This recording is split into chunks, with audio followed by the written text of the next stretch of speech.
Bonjour, bonsoir. Nous vous saluons au nom précieux de notre Seigneur et Sauveur Jésus-Christ et vous souhaitons la plus cordiale bienvenue sur Jésus-Christ, le seul dominateur, une autre chaîne d'évangélisation. N'oubliez pas de vous abonner, d'aimer et de partager pour que l'Évangile aille le plus loin possible. Vous êtes actuellement à l'écoute de la méditation du jour. Non, chers frères et sœurs, je n'y suis pas parvenu, mais je me concentre sur une seule chose, oublier le passé et me tourner vers l'avenir. Philippiens chapitre 3, verset 13. Oublier le passé est un acte de foi puissant. Cela exige de renoncer au poids de la culpabilité et de la honte au pied de la croix, en ayant confiance que la grâce de Dieu suffit à couvrir nos défauts. Le passé nous retient souvent captifs, hante nos pensées et entrave notre progression. Cependant, l'apôtre Paul nous exhorte à prendre des mesures concrètes pour retrouver la liberté en confiant notre passé à Dieu qui rachète, pardonne et transforme.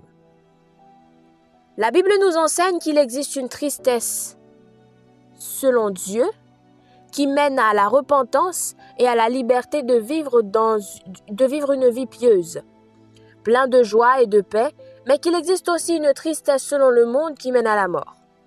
Souvent, nous croyons facilement être pardonnés par Christ et nous pardonnons volontiers aux autres, mais nous ne nous sommes pas pardonnés à nous-mêmes.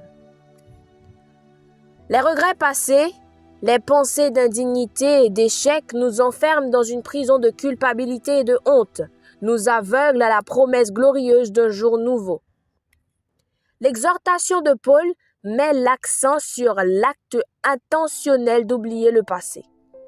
Paul nous invite à nous libérer des chaînes qui nous attachent au chagrin d'hier et à fixer notre regard sur la promesse d'un jour nouveau. Nous ne pourrons jamais progresser dans les desseins et les plans de Dieu pour nos vies si nous nous accrochons à la culpabilité et à la honte de nos échecs passés. L'ennemi prospère dans une telle atmosphère et nous empêche d'accéder à notre destinée divine. Dieu choisit d'agir puissamment uniquement par l'intermédiaire de ceux qui ont reçu son pardon et se sont libérés des chaînes de la culpabilité et de la honte. Et si l'apôtre Paul avait refusé d'abandonner la culpabilité de son passé et s'était complu dans la honte après sa rencontre divine avec le Seigneur sur le chemin de Damas, nous n'aurions peut-être aucune épître écrite par Paul aujourd'hui. Et si Pierre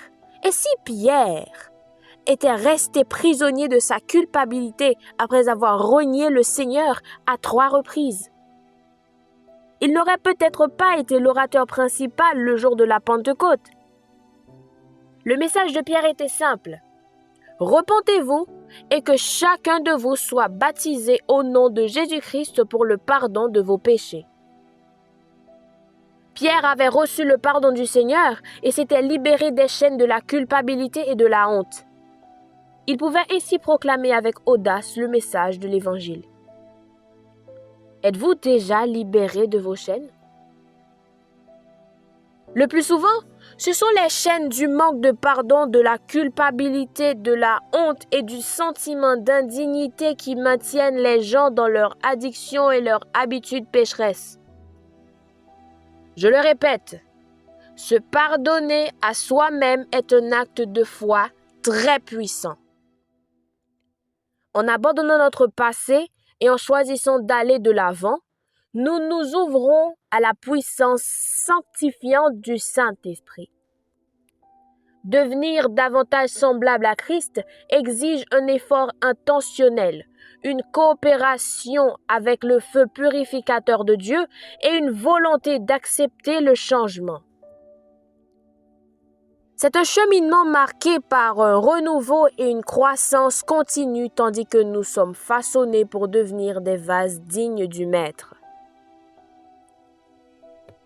Hébreux chapitre 4 verset 16 dit Approchons-nous donc avec assurance du trône de la grâce de Dieu, afin d'obtenir miséricorde et de trouver grâce pour être secourus dans nos besoins. La culpabilité et la honte du passé peuvent nous empêcher d'avoir la confiance nécessaire pour approcher Dieu par nos prières. En nous libérant des fardeaux d'hier, nous entrons dans la liberté et l'espérance que nous trouvons en Jésus-Christ et nous participons activement à la transformation en Christ. Je vous encourage aujourd'hui à lâcher prise et à être libre de servir votre Seigneur que vous aimez tant. Que le Seigneur vous bénisse. Agréable journée sous le regard du Tout-Puissant.